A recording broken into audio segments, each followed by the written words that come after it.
হরে কৃষ্ণ এবং স্বাগতম সকলকে আমাদের শিষ্য প্রশিক্ষণ কোর্সের ষষ্ঠ দিবসে। তো আমরা বিগত কয়েকদিনে আমরা অষ্টম পাঠ পর্যন্ত সমাপ্ত করেছি। আজকে আমরা নবম, দশম এবং একাদশ পাঠ সম্পর্কে আলোচনা করার প্রয়াসী। আপনারা আশীর্বাদ করবেন, একাদশ মানে 11 না বেটা? ক্লাসটা কন্টিনিউ করতে পারি। হরে কৃষ্ণ। হরি বল।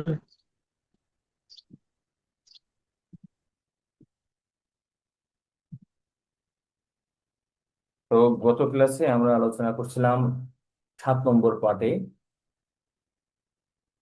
যে দীক্ষাকালীন প্রতিজ্ঞা সমূহ। তো গুরু শিষ্যের সঙ্গে আমাদের যে সম্বন্ধ তৈরি হয়, সেটি তৈরির পেছনে একটি গুরুত্বপূর্ণ ভূমিকা থাকে গুরুদেবের উপর, আর একটি গুরুত্বপূর্ণ ভূমিকা থাকে শিষ্যের উপর। গুরুদেব একজন যোগ্য শিষ্যকে কি করবেন? যিনি নিষ্ঠাবান, যিনি দীক্ষার সময় বা গুরুদেব কর্তৃক নির্দেশনা বলির প্রতি শ্রদ্ধাশীল এবং নিয়ম কানুন সম্পর্কে যথাযথভাবে অবগত এবং পালন করেন, সেই শিষ্যকে উদ্ধার করার দায়িত্ব গুরুদেব গ্রহণ করে। এটি হচ্ছে গুরুদেবের দায়িত্ব। এমনকি তার জন্য যদি শিষ্যের পাপ গ্রহণ করতেও হয়, গুরুদেব তাতে কুণ্ঠাবোধ করেন না। কোনো শিষ্য যদি এক জীবনে তার ভক্তি জীবন পরিপূর্ণ না করতে পারে, কোনো কারণে তিনি যদি জড়জগৎ থেকে যান, এমনকি শিষ্যকে তাকে উদ্ধার করার জন্য এই জড়জগতে আসতে হলেও তিনি এসে তাকে উদ্ধার করেন। তো এগুলো হচ্ছে গুরুদেবের পক্ষ থেকে শিষ্যের প্রতি প্রতিশ্রুতি, বা এই এই কর্মগুলো, এই এই দায়িত্ব কৃপাগুলো গুরুদেব করে থাকেন। আর শিষ্য কি করেন? শিষ্য গুরুদেবের নির্দেশনাবলী যথাযথভাবে পালন করেন, নিষ্ঠা সহকারে গুরুদেবের সেবা করেন। গুরুদেব যে নির্দেশনাবলী দিয়েছেন সেগুলো পালন করেন, সেটি তো শিষ্যের কর্তব্য। আর কোনো একটি অংশ থেকে শিষ্য হোক অথবা গুরু হোক, যদি তাদের যে কর্তব্য সমূহ যদি পালন না করে, তাহলে কি হয়? গুরু শিষ্য সম্পর্ক তখন আর থাকে না। এজন্য দীক্ষাকালীন প্রতিজ্ঞা সমূহ, এই অংশটুকু হচ্ছে শিষ্যের ক্ষেত্রে প্রযোজ্য, সেগুলো পালন করা অতি অতি আবশ্যক। তো আমরা আলোচনা করছিলাম দীক্ষাকালীন প্রতিজ্ঞার মধ্যে প্রথম রয়েছে 4টি পাপ কর্মের কথা জানি: আমিষ আহার বর্জন, দ্রুত ক্রিয়া বর্জন, নেশা বর্জন এবং অবৈধ সঙ্গ বর্জন। আর সেই সঙ্গে কি? সেই সঙ্গে আহ অভক্ত সঙ্গ যতটুকু পারা যায় ত্যাগ করা, তারপরে হরিনাম করা, কৃষ্ণ প্রসাদ গ্রহণ করা, ভগবানের সেবা পূজা করা, ছিল প্রভুপাদের প্রচারে সহযোগিতা করা। তো এগুলো এবং এই প্রতিজ্ঞাগুলো যে কতই গুরুত্বপূর্ণ ছিল প্রভুপাদ বর্ণনা করছেন। কেউ যদি এই প্রতিজ্ঞা সমূহ পালন না করে, তাহলে তার সঙ্গে আর গুরুদেবের সম্পর্ক থাকে না। হুম। এবং শিল প্রভুপাদ বলছেন, আমরা স্বর্গে থাকি কি নরকে থাকি, যে পরিস্থিতিতে থাকি না কেন, আমরা কি অবশ্যই আমাদেরকে এই 4টি নিয়ম পালন করা উচিত। আর এই 4টি নিয়ম পালন করা কিন্তু কঠিন বিষয় নয়। শিল প্রভুপাদ বলছেন, নিষ্ঠাবান শিষ্যের কাছে সবই সহজ হয়ে যায়। তো আমাদেরকে বিভ্রান্তিতে ফেলে কি? মায়া দেবী। তো শিল প্রভুপাদ বলছে, এই মায়া দেবী হচ্ছে কৃষ্ণের দাসী। তো আমরা যদি ভগবানের শরণাগত হই, এবং কখনো যদি আমাদের মনে হয় যে কোনো একটি প্রতিজ্ঞা পালনে বাধা আসতে পারে বা বাধা আসছে, তাহলে শিল প্রভুপাদ সমাধান দিয়েছেন, শুধুমাত্র জপের সংখ্যা বাড়িয়ে দিতে হবে। আর বিজয়ী তখন আমরাই হব, যদি আমরা ভগবানের শরণাগত হই। তো আমরা আলোচনা করছিলাম দীক্ষাকালীন প্রতিজ্ঞার গুরুত্ব এবং কিভাবে পালন করতে পারি। এবং আমরা আলোচনা করছিলাম আপনাদের এই প্রতিজ্ঞা সমূহ পালনে কোনো বাধা আছে কিনা। আপনারা সেই আলোচনা অংশগ্রহণ করেছিলেন। আর দ্বিতীয় পাঠ অর্থাৎ 8 নম্বর পাঠে আমরা আলোচনা করছিলাম গুরু পূজার গুরুত্ব। হুম, কেন আমাদের গুরুদেবের পূজা করা উচিত, গুরু পূজা করলে কি লাভ হয়, এবং ইসকনের গুরু পূজার মান কি। মন্দিরগুলোতে ছিল প্রভুপাদের পূজা করতে হবে, এবং গৃহে আপনি ছিল প্রভুপাদ গুরুদেব উভয়ের পূজা করতে পারেন, কোনো সমস্যা নাই। তো মন্দিরে কেন ছিল প্রভুপাদকে বেশি প্রাধান্য দেওয়া হয়েছে? কারণ যদি ছিল প্রভুপাদের প্রাধান্য না দেওয়া হয়, তখন নানাবিধ সমস্যা হবে ইসকনে। গুরুকেন্দ্রিক সংগঠনে সংগঠনে পরিণত হয়ে ইসকন ভেঙে যেতে পারে। এই জন্য বর্তমান যে জিবিসি রয়েছে, গুরুবর্গ রয়েছে, তারা এই সিদ্ধান্তগুলো গ্রহণ করেছেন। এবং আমরা আলোচনা করছিলাম ব্যাস পূজা সম্পর্কে এবং গুরুদেব এবং শিল প্রভুপাদের তিরোভক্তি সম্পর্কে। সেখানেও আমরা দেখেছি যে শিল প্রভুপাদের ব্যাস পূজা এবং তিরোভাব তিথি, মানে আবির্ভাব তিথি এবং তিরোভাব তিথিকে এখানে প্রাধান্য দেওয়া হয়েছে। তবে শিষ্যরা অবশ্যই কি করবে, তাদের গুরুদেবের ব্যাস পূজাও যথাযথভাবে করবে। কারণ গুরুদেবের ব্যাস পূজাতে আমরা উপলব্ধি করতে পারি গুরুদেব কি বস্তু, গুরুদেবের সাথে আমার সম্বন্ধ কি, সেদিন বেশি বোঝা যায়। আর ওই দিনই গুরুদেব সব থেকে বেশি কৃপাপরায়ণ থাকে। তো আমরা গুরুদেব পূজা সম্পর্কে আলোচনা করছিলাম, আজকে আলোচনা করব গুরু সেবা সম্পর্কে।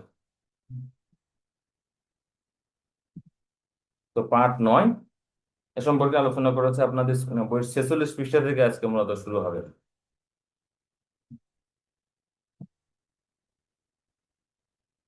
তো গুরু সেবা বলতে কি বোঝায় যদি আমরা আলোচনা করি। গুরু সেবা হচ্ছে যে গুরুদেবের আদেশ নির্দেশ মেনে চলা, এবং গুরুদেবের যে সমস্ত সেবা রয়েছে, সরাসরি সেবা অথবা পরোক্ষ সেবা, মানে তার নির্দেশনাগুলি পালন করা, আর একে বলা হয় এখানে গুরু সেবা। তো আপনারা মাঝে মাঝে কেউ মিউট হয়ে যাচ্ছেন, রামদেবনাথ প্রভু আপনি, সরি, আনমিউট হয়ে যাচ্ছেন, মিউট করে রাখতে হবে, তাহলে আপনাদের এখান থেকে শব্দ আসবে। যাই হোক, আমি করে দিচ্ছি, আনমিউট করে দিচ্ছি, আর করা দরকার নেই। মোবাইল ফোনের কোনো অপশনে বিনা প্রয়োজনে আপনার হাত দিবেন না। যারা নতুন আছে, বুঝতে পারছেন না, মোবাইল ফোন বা কম্পিউটার ল্যাপটপ ওইভাবেই রাখুন। হ্যাঁ, অবশ্যই। হরে কৃষ্ণ।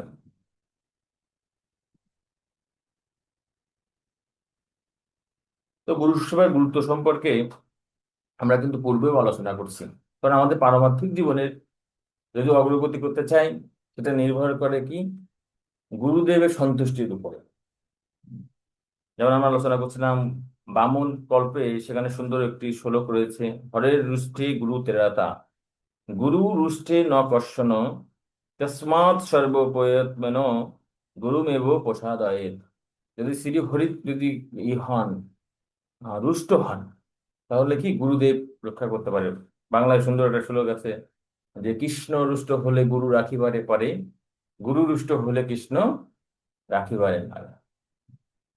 এই জন্য গুরুদেবের কৃপাটা খুবই গুরুত্বপূর্ণ। কারণ আমরা ভুল ভ্রান্তি করব অনেক সময়, আমাদেরকে আমরা এত অপরাধ করতে পারি, বড় অপরাধ করতে পারি, যে কৃষ্ণই বলবে আমাদের উপর আশা ছেড়ে দিতে পারে।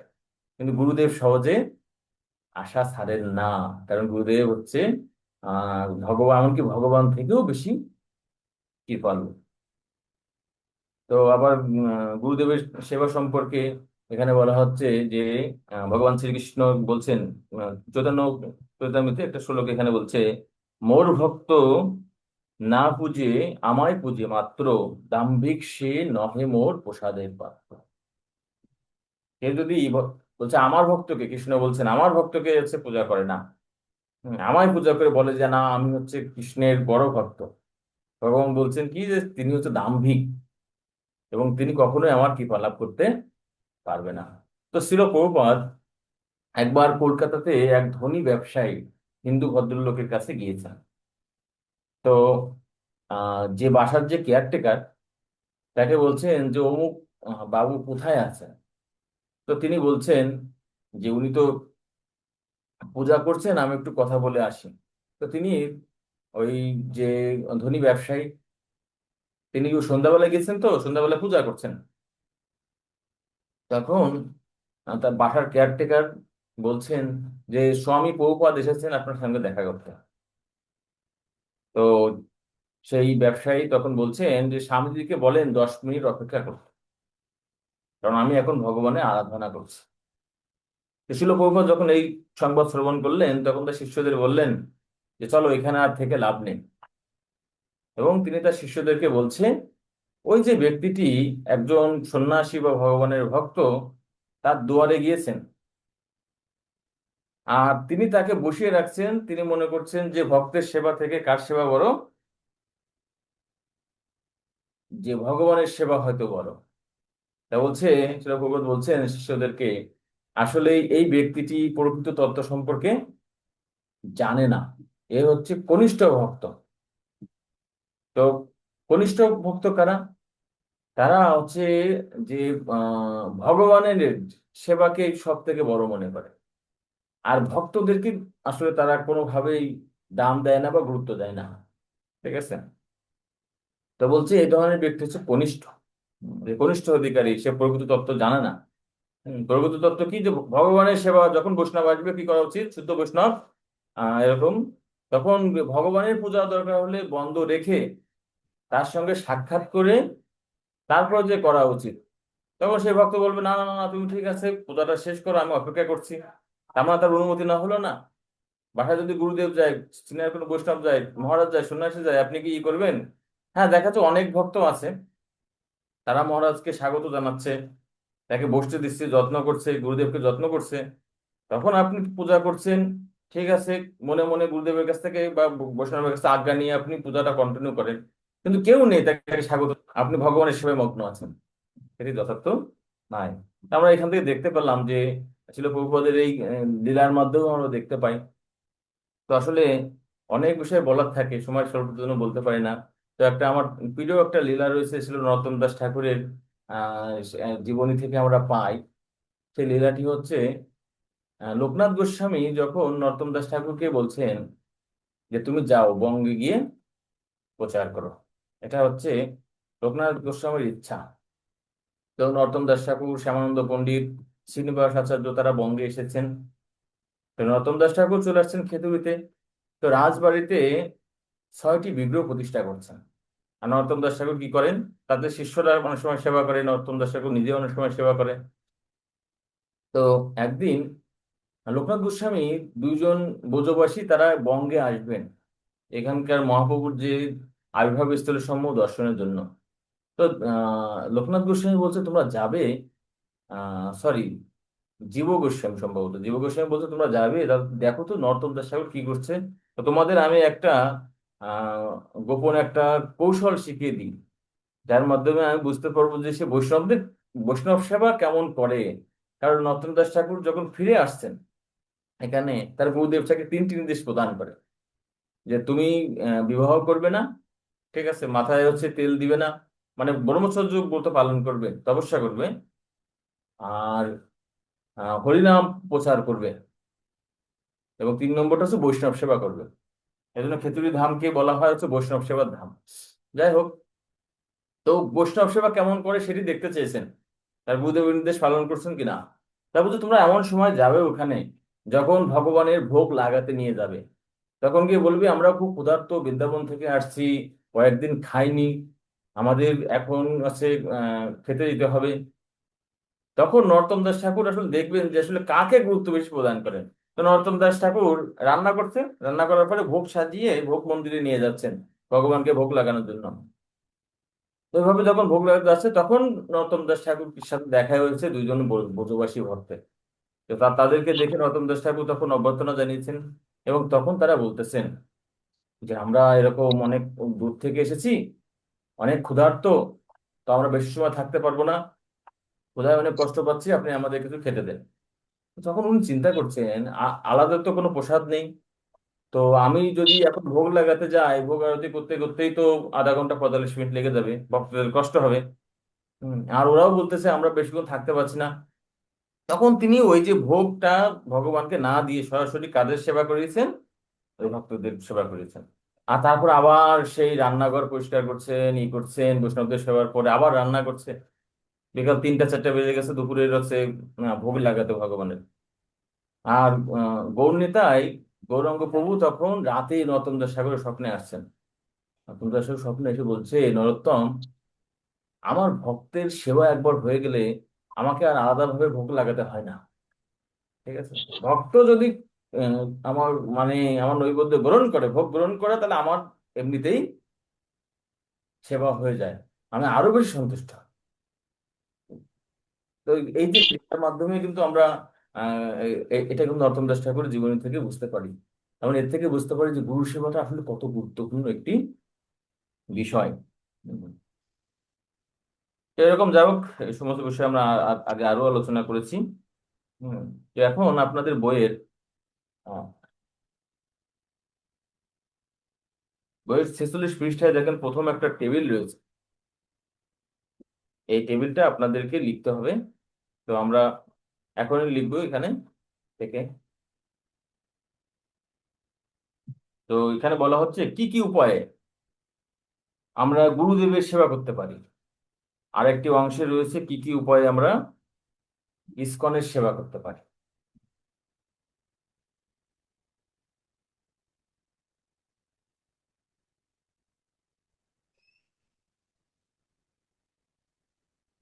তো আমি এখন আপনাদের সময় দিচ্ছি হচ্ছে 3 মিনিট সময় আপনাদের।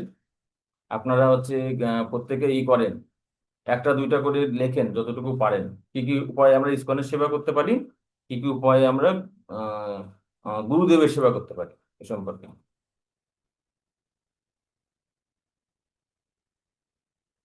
হরে কৃষ্ণ। তো আহ,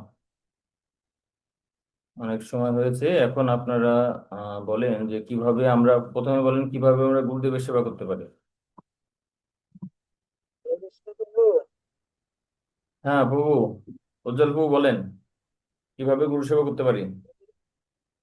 গুরুদেবকে আমরা আহ, গুরুদেবের দুই প্রকার সেবা হয়, বন্ধু সেবা এবং আহ, বন্ধু সেবা এবং হচ্ছে বাণী সেবা। তো বপু সেবা করা হয় দৈহিক ভাবে, যেমন স্নান করে দেওয়া, গুরুদেবকে স্নান করে দেওয়া, বস্ত্র পরিধান করা, আহার নিদ্রা, ও আচ্ছা আচ্ছা। এরকম সেবা করা হয়। ভৃত্যের মতো গুরুদেবের সেবা করা উচিত। আচ্ছা আচ্ছা, ঠিক আছে, বুঝতে পারছি। আমরা হচ্ছে বপু সেবার মাধ্যমে আহ গুরুদেবের সেবা করতে পারি। ঠিক আছে। আর কি কিভাবে আছে, আর কি কিভাবে গুরুদেবের সেবা করা যায়। আর হচ্ছে বাণী সেবা, যেরকম গুরুদেবের বাণী আচ্ছা, প্রচার করা, শিক্ষা প্রচার করা, গুরুদেবের হচ্ছে একজন নির্দেশ, হরিনাথ নির্দেশ পালন করেন নাকি। আদরে। ওকে, ধন্যবাদ। আচ্ছা, অন্যরা কেউ বলেন যে কিভাবে আমরা গুরুদেবের সেবা করতে পারি, গুরু সেবা করা যায় কিভাবে। হরে কৃষ্ণ। হ্যাঁ, হরে কৃষ্ণ দুল প্রভু। গুরুদেবের শিক্ষা প্রচার করার মাধ্যমে আমরা তার সেবা করতে পারি। শিক্ষা প্রচার, আপনার ওখানে আছে, ওখানে অনেকগুলো ডিভাইস রয়েছে। হ্যাঁ, প্রচার। হ্যাঁ, হ্যাঁ প্রভু। ঠিক আছে, তারপরে আর কি করতে পারি, গুরুদেবের সেবা করতে পারি। আর আর কেউ।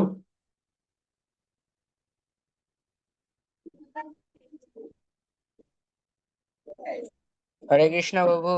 হ্যাঁ, পলাশ সরকার প্রভু বলুন। প্রভু বাণী সেবার মাধ্যমেও করা যায়। বাণী সেবা বা অলরেডি উজ্জ্বল বাবু বলছেন বাণী সেবা বা নির্দেশ পালন করা। তো লিখে দিই আপনার বিষয়টা, বাণী সম্পাদন, বাণী সেবা বা নির্দেশ পালন একই কথা। ধন্যবাদ পলাশ বাবু।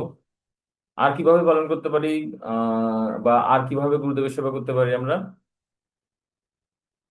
আরো অনেক হরে ভাবে। কৃষ্ণ প্রভু। ভগবানের কাছে গুরুদেবের মঙ্গল। গ্রন্থ প্রচারের মাধ্যমে গুরুদেবের সেবা প্রচার করতে পারি প্রভু। গ্রন্থ প্রচার, সুন্দর পয়েন্ট। তারপরে আরেকজনকে যেন বলছিলেন ভগবানের কাছে কি যেন। ভগবানের কাছে গুরুদেবের মঙ্গল কামনা করা। আচ্ছা, গুরুদেবের জন্য প্রার্থনা করা। হ্যাঁ।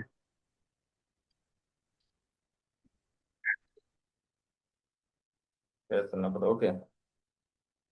হুম। আর কেউ বলতে চান, অনেকগুলো পয়েন্ট আমরা পেয়েছি। হ্যাঁ, হরে কৃষ্ণ বাবু, ধন্যবাদ। হরে কৃষ্ণ। পলাশ বাবু বলুন। কি কি উপায়ে আমরা শ্রী গুরুদেবের সেবা করতে পারি? হুম। এক, গুরু বাক্য মেনে চলে। দুই, হুম। গুরুদেবের প্রচার কাজে সাহায্য করে। তিন, ওটা শ্রী ঠিক আছে। গুরুদেবের নির্দেশ শ্রী গুরুদেবের নির্দেশে প্রচার করে। হ্যাঁ, চার, ভগবানের মতো গুরুদেবের সেবা করে। গুরু সেবা করে, আসলে সবগুলো তো আছে গুরুদেবের সেবা। ঠিক আছে, ঠিক আছে, আমরা আর অনেকগুলো দিক পেয়েছি। আর আমরা নিচ্ছি না, এই পয়েন্টটা নিচ্ছি না।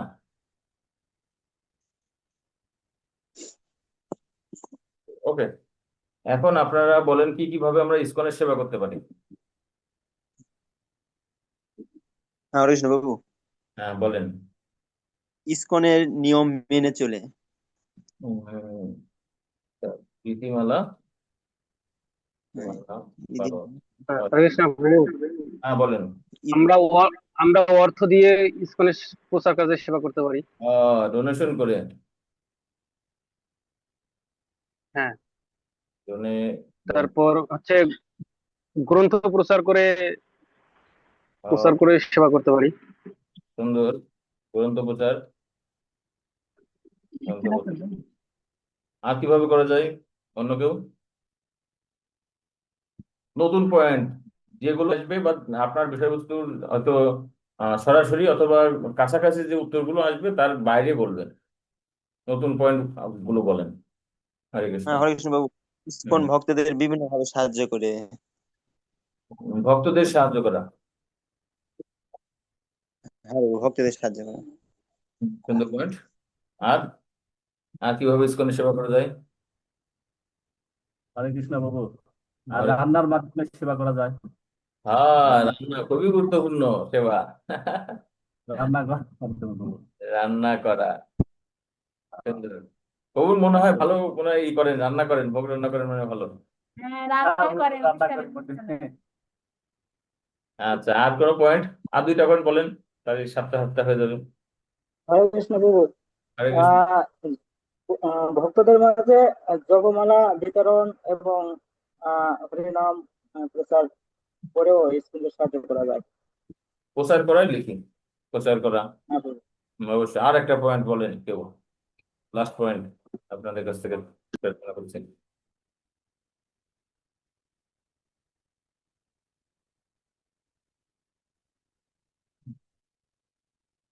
আর কি হতে পারে?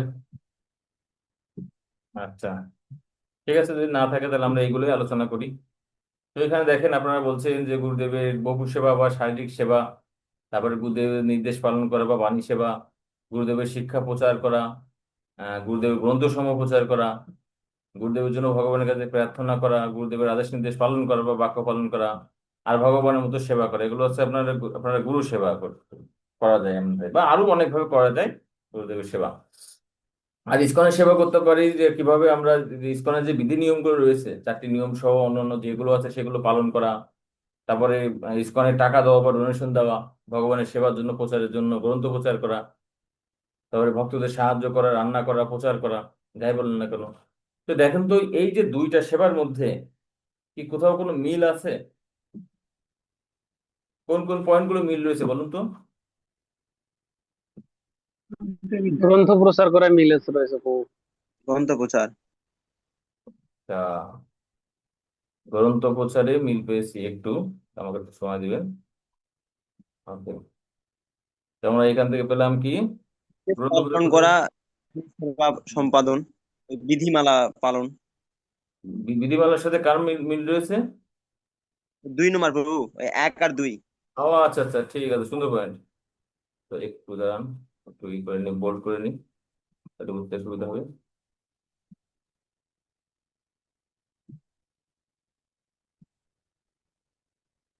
আহ, নির্দেশ পালন করা, আর হচ্ছে এখানে কি রয়েছে? বিধিমালাগুলো পালন করা। ওকে, আর বিধিমালা। কি, আর কি মিল আছে?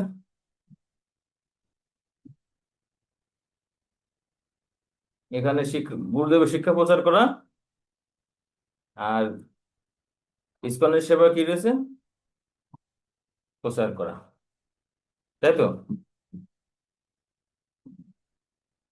আচ্ছা, তাহলে আমরা যদি দেখতে পাই, এখান থেকে আমরা একটা সিদ্ধান্তে আসতে পারি, আসলে গুরু সেবা আর ইসকন সেবা কি আলাদা?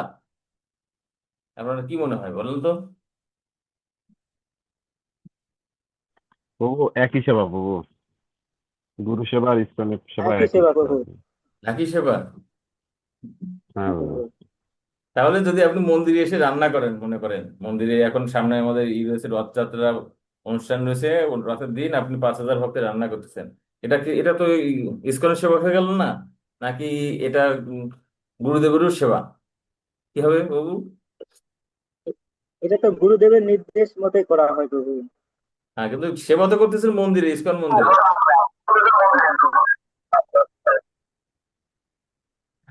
তো এখান থেকে আমরা যে বিষয়টা আপনারা বুঝতে পারছেন যে আমরা জানি, আহ, হরে কৃষ্ণ। তো ঠিক আছে, সবাই আনমিউট করেন, আর আমরা যেহেতু বুঝতে পারছেন আসলে যাহা ইসকন সেবা তাহাই গুরু সেবা। ঠিক আছে, তো যদি আমরা যদি ঠিক আছে সরাসরি হয়তো গুরুদেবের সেবা করতে পারতেছি না, কিন্তু কোনো ভক্তের সেবা করছেন, আপনি প্রচার করতেছেন, ইসকন মন্দিরের সেবা করতেছেন, তারপরে বাসায় বিভিন্ন ভক্তদের নিয়ে অনুষ্ঠান করতেছেন, হয়তো সরাসরি ভাবে এটা গুরুদেবের সেবা না হলেও ভক্তিমূলক সেবা না? ঠিক আছে, গুরুদেব বলছে প্রচার করতে, ছিল প্রভুপাদকে সাহায্য করতে, তাহলে একই সঙ্গে সেটি কি হচ্ছে, সেই নির্দেশ পালন করা গুরুর সেবা, আবার একই সাথে এটা ইসকনের সেবা। তাই গুরুদেবের সেবার সঙ্গে ইসকনের সেবা কিন্তু আমরা কোনো পার্থক্য নিরূপণ করতে পারি না। এই বিষয়টা মাথায় আমাদের রাখতে হবে। ঠিক আছে, অনেক সময় কি করি আমরা, যখন দীক্ষা হয়ে যায়, দীক্ষার আগে মন্দিরগুলোতে খুব বেশি যাতায়াত করে, প্রভুদের সাথে খুব ভালো সম্পর্ক রাখে, সেবা করে।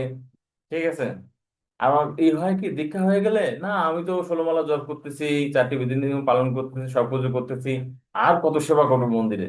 ঠিক আছে, এখন তো আমার গুরুদেব আছে, আগে তো গুরুদেব ছিল না, সেজন্য এই করছি। কিন্তু এই মনোভাব কিন্তু খুবই ক্ষতিকর। ঠিক আছে, আমাদের মধ্যে যেন কখনোই এই মনোভাব না আসে। কারণ আমরা গুরুদেবের কাছে যে লাস্ট প্রতিজ্ঞা করি, গুরু মহারাজ বলেন বা সমস্ত গুরুবর্গই বলেন, ইসকনের প্রচার কার্যে ছিল প্রভুপাদকে না, প্রভুপাদকে সহযোগিতা না, প্রভুপাদের প্রচার কার্যে গুরুদেবকে সহায়তা করা। ঠিক আছে, তো এই বিষয়টা আমাদের মাথায় রাখতে হবে। হরে কৃষ্ণ। তো এই বিষয়গুলো আপনারা আশা করি বুঝতে পারছেন। আহ, তো আমাদের মূল আলোচনায় আমরা ফিরে যাব, যে বিষয়ে আলোচনা করছিলাম। তো এখন সিলেটটাকেও পড়বেন, হরিবল।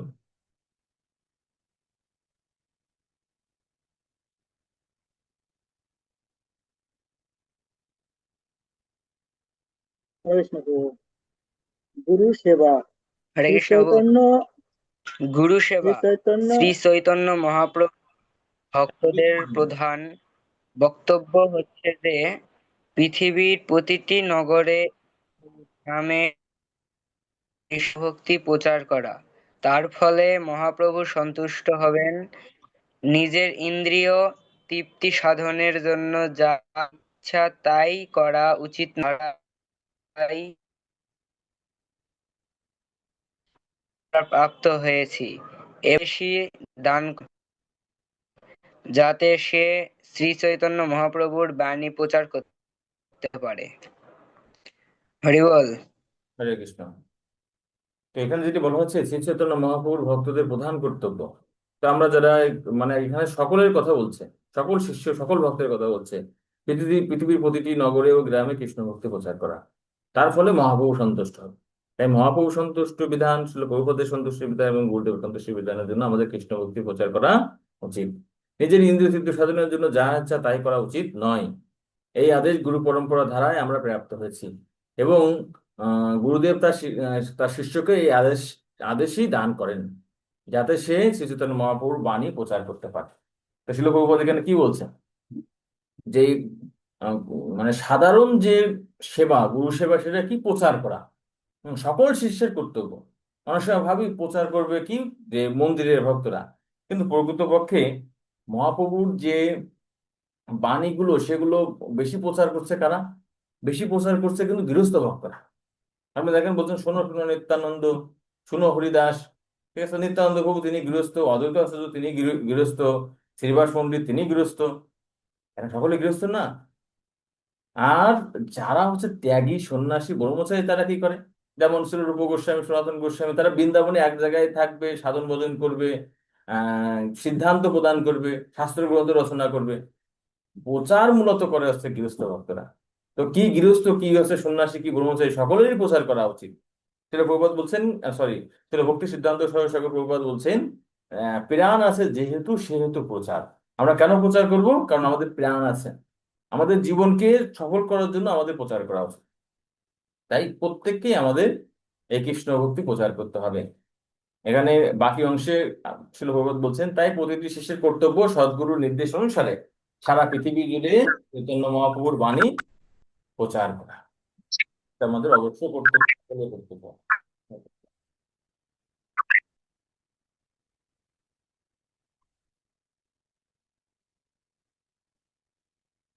তো এখানে একটা নাটক আছে, আমরা যেটা আগেই আলোচনা করছিলাম, যে গুরুদেবের সেবা এবং ইসকন প্রচার যে কার্যের সেবার মধ্যে একটা সমানুপাতিক দেখিয়ে একটা নাটক। ঠিক আছে, নাটক মানে কি, যখন যদি আমরা কখনো ভাবি যে ঘরটা আমরা পূরণ করলাম ইসকনের সেবা এবং গুরুর সেবা যদি আমরা আলাদা ভাবি, তাহলে কিন্তু কি হবে, ঝামেলা সৃষ্টি হবে। হুম, কর্তৃপক্ষের সঙ্গে অন্যান্য ভক্তদের সঙ্গে আমাদের দ্বন্দ্ব হবে। কিন্তু যদি মনে করি দুটাই একই সেবা, তাহলে কিন্তু আমার গুরু সেবাও সম্পাদিত হবে, ইসকনের সেবাও সম্পাদিত হবে, শিল প্রভুপাদের সেবা সম্পাদিত। তো নাটকটা তো আসলে করা সম্ভব নয়, সরাসরি থাকলে আমরা এগুলো করি। তো বিষয়টি আপনারা আশা করি বুঝতে পারছেন। তো এই গুরু সেবা সম্পর্কে আহ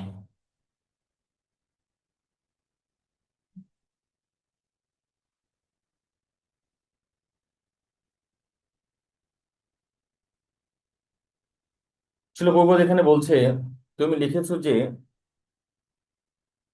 আবার আমার সান্নিধ্য আসার, আমার সঙ্গ করার প্রবল বাসনা হচ্ছে তোমার, কিন্তু তুমি কেন ভুলে যাও যে তুমি সর্বদাই আমার সান্নিধ্যে আছো।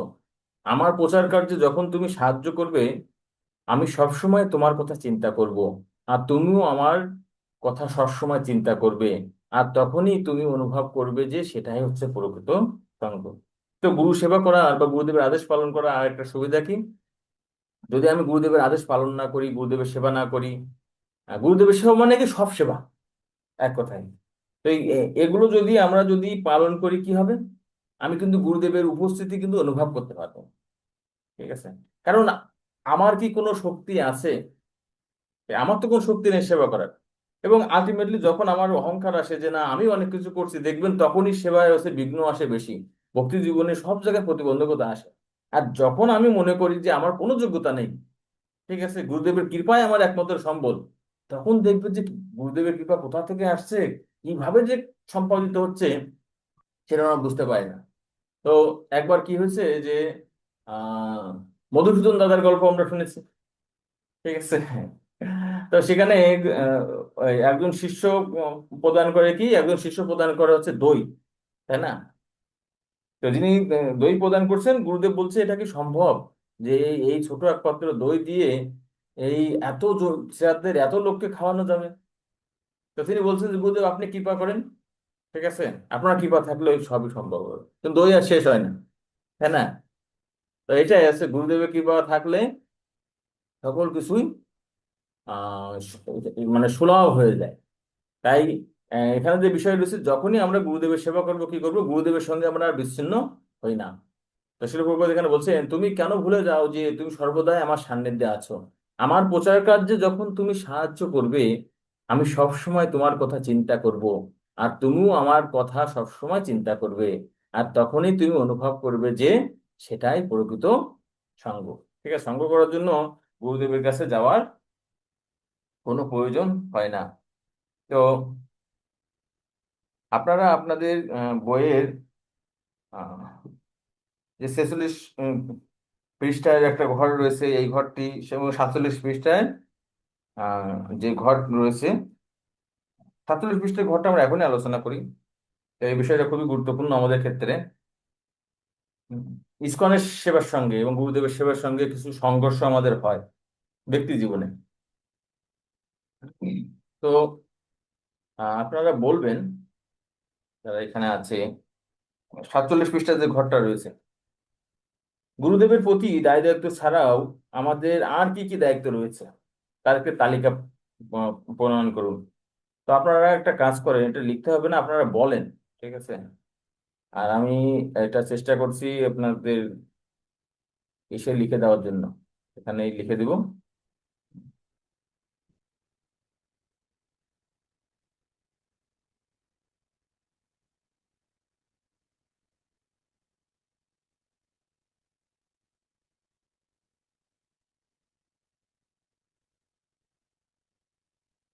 তো গুরুদেব বা আহ ইসকনের সেবা ছাড়াও আমার কি আর কোনো দায়িত্ব আছে, পরিবারের প্রতি, সমাজের প্রতি, দেশের প্রতি, আশেপাশে মানুষের প্রতি?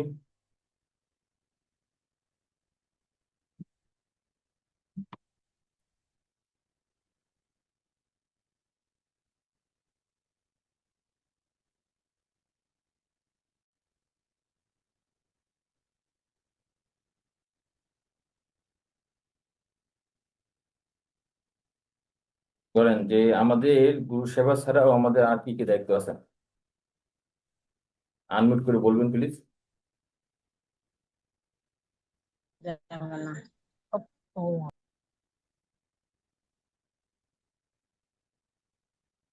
আর কার কার প্রতি আমাদের দায়িত্ব আছে? হরে কৃষ্ণ প্রভু, গ্রামের সমাজের সাথে একটু যুক্ত থাকা এটা একটা দায়িত্ব। হ্যাঁ, সমাজের প্রতি দায়িত্ব। সমাজের প্রতি দায়িত্ব। হ্যাঁ। হ্যাঁ, আচ্ছা ঠিক আছে। আর কি দায়িত্ব আছে অন্য একজন বলবেন? হরে কৃষ্ণ প্রভু, হরে কৃষ্ণ। সন্তানদের সুসন্তান করে ধর্মীয় শিক্ষা দেওয়া প্রয়োজন আছে। মন্দিরে যাওয়া, কৃষ্ণ প্রসাদ গ্রহণ, খোলামেলা জপ, এগুলো। মন্দির মন্দিরে যাওয়া এটা হচ্ছে ইসকনের সেবা বা গুরুদেবের সেবা, আমরা তো আলোচনা করলাম। তো ইসকনের সেবা বা গুরুদেবের সেবা বাদে বলেন স্ত্রী সন্তানদের প্রতি বা আহ, পরিবারের প্রতি, ঠিক আছে, এটা হ্যাঁ ঠিক আছে। প্রভু, আচ্ছা, আর কি দায়িত্ব আছে? দায়িত্ব তো আছে।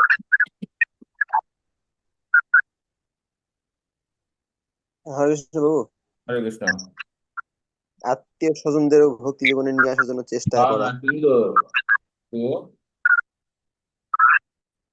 কি দায়িত্ব? আত্মীয় স্বজনদের ভক্তি জীবনে নিয়ে আসার জন্য চেষ্টা করা। কি প্রভু? আত্মীয় স্বজনদের ভক্তি জীবনে হ্যাঁ, নিয়ে হ্যাঁ, আসার জন্য চেষ্টা করা। হ্যাঁ, হ্যাঁ, হ্যাঁ, ঠিক আছে, তো আত্মীয় স্বজন বলে দায়িত্ব, এটা তার মধ্যে পড়ছে। আচ্ছা, আর কি দায়িত্ব রয়েছে আমাদের?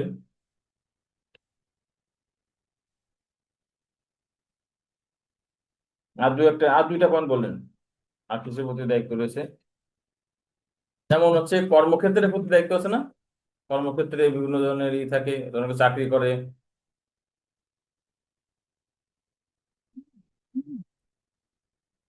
তো প্রসাদ পাওয়ার মাধ্যমে কি হবে, কি প্রসাদ পাওয়ার মাধ্যমে হ্যাঁ, মানুষদের আকর্ষিত করা। প্রসাদ পাওয়ার মাধ্যমে মানুষদের আকর্ষিত করা। প্রসাদ পাওয়ার যখন চিন্তা করছেন সেটা তো মানে এটা তো গুরুদেবের সেবা, তাই না? আপনি বলেন যে আর কার কার প্রতি আপনার দায়িত্ব আছে, শুধু কি আপনার এই ভক্তি জীবনের প্রতি গুরুদেবের সেবার প্রতি দায়িত্ব আছে, নাকি আশেপাশে আরো অনেক দায়িত্ব পালন করতে হয় আমাদের? বাবু ওই যে অনেকে প্রসাদ পাওয়ার লোভে অনেকে ভক্ত এবার চায়, তো এই জন্য বললাম। না, না, না, আপনি দায়িত্বটা বলেন, তারপরে দায়িত্বটা কি সেটা আমরা দেখবো, ঠিক আছে। আর এখানে ভক্তিমূলক বিষয় না, জাগতিক কি দায়িত্ব আছে, ঠিক আছে। প্রসাদ পাওয়া হচ্ছে এটা গুরু সেবা বা ইসকনের সেবা, ঠিক আছে, আপনি যাকে পাওয়া হচ্ছে তার পারমার্থিক কল্যাণ, কিন্তু জাগতিক ভাবে কি আমাদের আর কোনো দায়িত্ব আছে, নাকি আমরা এই সমাজ দেশ থেকে বাইরে? দেশের প্রতিও দায়িত্ব আছে প্রভু। হ্যাঁ, দেশের প্রতি ধন্যবাদ, ঠিক আছে, অনেকগুলো পয়েন্ট আছে, আমরা আর নিচ্ছি না, যারা বলছেন ধন্যবাদ। হরে কৃষ্ণ প্রভু। হ্যাঁ, হরে কৃষ্ণ। প্রভু, মা বাবার প্রতি দায়িত্ব পালন করা। হ্যাঁ, সুন্দর। আর মা বাবাকে মানে ভক্ত জীবনে নিয়ে আসে। হ্যাঁ, মা বাবার প্রতি দায়িত্ব পালন করা, ঠিক আছে। সুন্দর সুন্দর পয়েন্ট আপনারা বলছেন।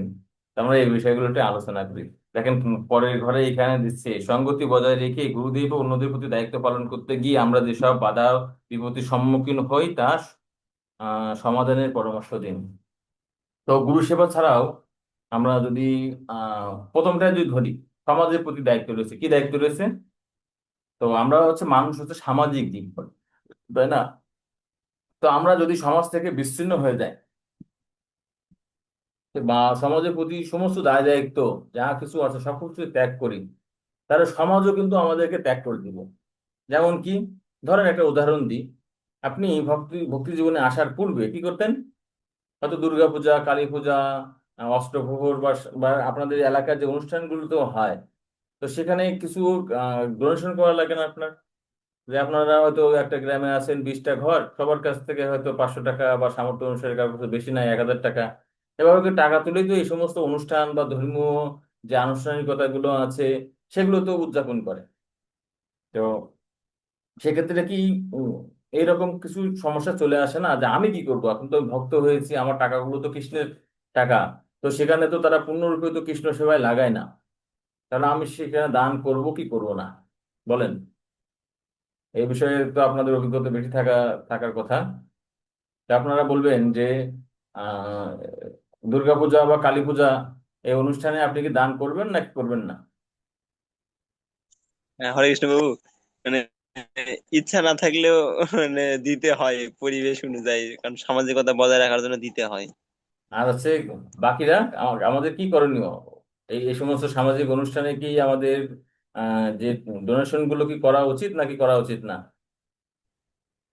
আর কৃষ্ণপ্রভু, এইগুলো উচিত এগুলো না আসলে বুঝতে ডোনেশন করা উচিত না, কিন্তু আমি আমার ব্যক্তিগত দিক থেকে সবসময় বিরোধিতা করে আসি, সেজন্য মানে পাড়ায় আমার আর এক নজরে দেখে আর কি, মানে সবসময় এসব কাজ থেকে বিরোধিতা করে আসছি আমি আর কি। আচ্ছা ঠিক আছে, বিরোধিতা করেন। তো আমরা হুম। কি করব আমরা এই ক্ষেত্রে বলেন তো, কি করণীয় এক্ষেত্রে আমাদের? এক্ষেত্রে তাদের বোঝানো উচিত, তাদেরকে ফিরিয়ে নিয়ে আসার জন্য। তাছাড়া আমার মনে হয় না, আমার ব্যক্তিগত তারা কি মানে বুঝবে? ব্রেন থেকে বস্তু দেওয়া উচিত না। আচ্ছা, তারা কি বুঝবে বলেন? না প্রভু, বুঝবে না। তাহলে যেখানে বুঝবে না, আপনি যখন এই যে তাদের যেমন আবার ধরেন চিন্তা করেন, ডোনেশন বাদ দেন, কেউ একজন মারা গেছে, আপনাকে হচ্ছে ডাকলো যে প্রভু আপনি আসেন, বা অনেক সময় দেখা যাচ্ছে আপনার আত্মীয় স্বজন থাকতে পারে, তারা আপনাকে একটা অনুষ্ঠানে নিমন্ত্রণ করলো, জাগতিক অনুষ্ঠানে। তো আপনি তখন কি করবেন? সেখানে যাবেন কি যাবেন না? তো বিষয়টা হচ্ছে, সহজভাবে বলি, এটা সব ক্ষেত্রে প্রযোজ্য। আসলে আমরা যেহেতু সমাজে রয়েছে, তো সমাজের কিন্তু দায়িত্বগুলো পালন করতে হয় আমাদের। যেমন পুরাকালে যে সমস্ত রাজর্ষিরা ছিল বা রাজারা ছিল, ধার্মিক রাজা, তারা যারা শুদ্ধ ভক্ত ছিল, তারা এমনকি কি করতো, শুদ্ধ ভক্তরা তো আর দেবতাদের পূজা করে না, যাগযজ্ঞ করেন না, তো তারা তো কৃষ্ণ ভক্তি করে। তো লোকশিক্ষার জন্য তিনি কি করতেন, সে সমস্ত রাজারা, তারা কিন্তু এই যাগযজ্ঞ দেবতা পূজাগুলো করতেন, যারা অত উন্নত না। হ্যাঁ, এই যে একটা আছে কি, মানুষকে যদি তাদের অনুষ্ঠানে না যায়, তারা কি আমাদের এখানে আসবে? আর আমাদের এখানে না আসলে তাদেরকে কিভাবে আমরা প্রচার করবো? এই সমাজের করার জন্য মানে শান্তি শৃঙ্খলা যাতে কোনো তারা আমাদেরকে ভুল না বোঝে, আপনি কিছু দিতেই পারেন। আর আপনি একটা সামাজিক মানুষ, ঠিক আছে, কেন দিবেন না? ঠিক আছে, কিন্তু এমন না যে আপনি সব জায়গায় দান করলেন, এমন না। যে যে জায়গায় দরকার, মিনিমাম যতটুকু দরকার দিলে হয়, তাহলে তারাও মানে সন্তুষ্ট থাকে।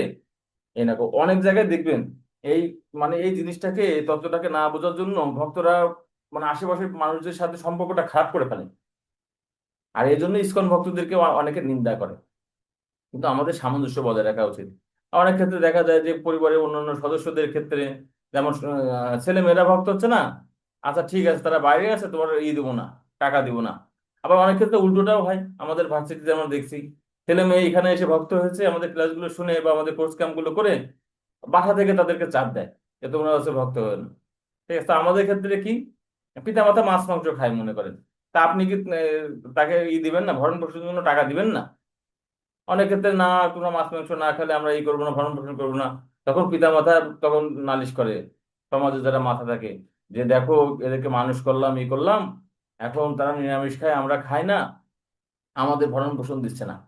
সমাজের মানুষ কি করবে? আপনি যতই ভক্ত হন সিসি করবে।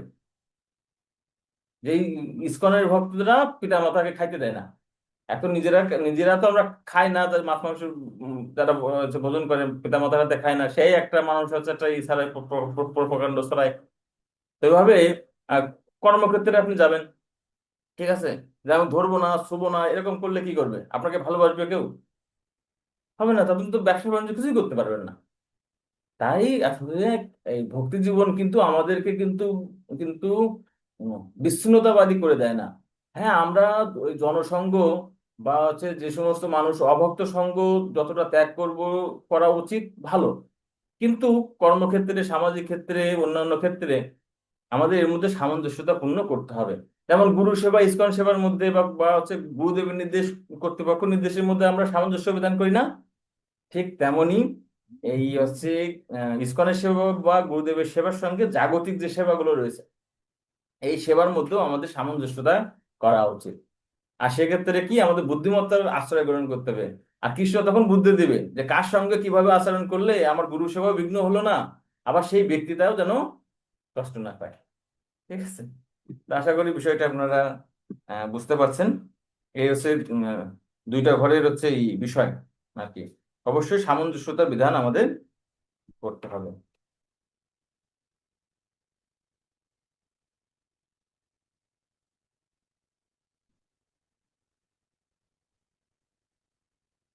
তো এখানে বলছে, তার ঐকান্তিক শিষ্যরা যেখানেই তার আদেশ পালন করার চেষ্টা, সেখানেই গুরুদেব উপস্থিত থাকেন। এটা শ্রীকৃষ্ণের কৃপার বলেই সম্ভব হয়েছে। আমাকে সেবা করার প্রচেষ্টার মধ্যে আর তোমাদের ওই সকল ঐকান্তিক ভক্তিমূলক আবেগে আমার গুরু মহারাজ যেমন আমার সাথে আছেন, ঠিক তেমনি আমিও তোমাদের সাথে। জয় শিল প্রভুপাদ কি জয়। তো আমরা আজকে আলোচনা করলাম কি, প্রথম পাঠে ইসকন সেবা এবং গুরু সেবা হচ্ছে একই। গুরু সেবা করার গুরুত্ব সম্পর্কে প্রথমে আলোচনা করছি। ইসকন সেবা এবং গুরু সেবা হচ্ছে একই, এবং আমরা গুরুদেবের সেবার মাধ্যমে গুরুদেবের সঙ্গটাকে উপলব্ধি করতে পারি, যেটা শিল প্রভুপাদ বলছেন।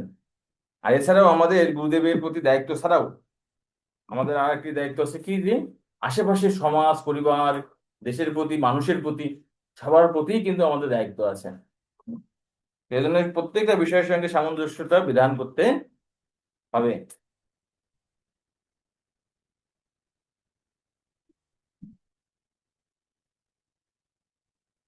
এখন আমরা 10 নম্বর পাঠে প্রবেশ করছি। আরো একটি সুন্দর একটি বিষয় এখানে আলোচনা করা হয়েছে।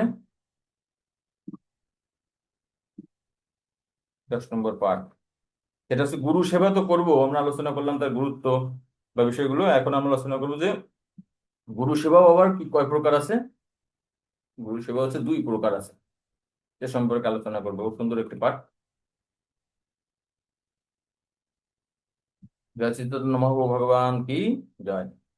তো গুরু সেবা হচ্ছে 2 প্রকার, বপু সেবা এবং বাণী সেবা। আপনারা আশা করি পড়েছেন।